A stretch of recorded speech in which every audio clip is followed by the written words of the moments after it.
19 سبتمبر 1988 طاغة بنت عندها 19 عام خرجت مع 6 تاع الصباح من الظهرة باش دير الرياضة. قبل ما تخرج قالت ماما غير وصلت 12 ومازال ما رجعتش، شحالات عليا في التليفون وما شرحش لماما علاش قلت هادشي. والسبب هو انا طاغة وقت ما كانت كتخرج من الدار بشي شي واحد تابعها. دازت ساعة ساعتين وصلت 12 وطاغة مازال ما جاتش للدار. وبلا ما تفكر ماماها هزت الطوموبيل وتبعت الطريق اللي كدات منها وبنتها وما لقات والو، بانش ليها الاثار. ماما عيطت على البوليس وبداو البحث على طاغة، سولو الجيران وكاع الناس كيسكنوا حداهم وما لقاو والو.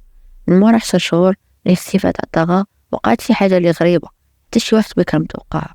واحد السيده في الباركينغ ديال واحد السوبر مارشي فيه بزاف ديال الطوموبيلات، حتى الطوموبيل ديالها وحتى واحد الطوموبيله اللي بيضة. سايق واحد راجل في العمر تاع الثلاثينات. السيده مشات دات داكشي اللي خاصها، وملي رجعات لقات واحد التصويره في الارض.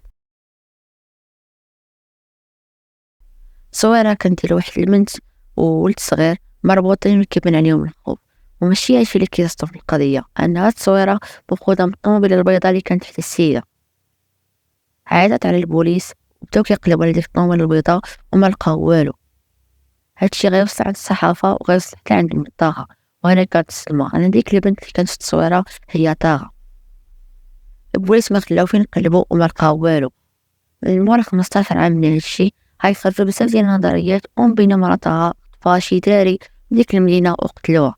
والقضيه مازال حتى ما تسداتش وما لقاوش طاغة.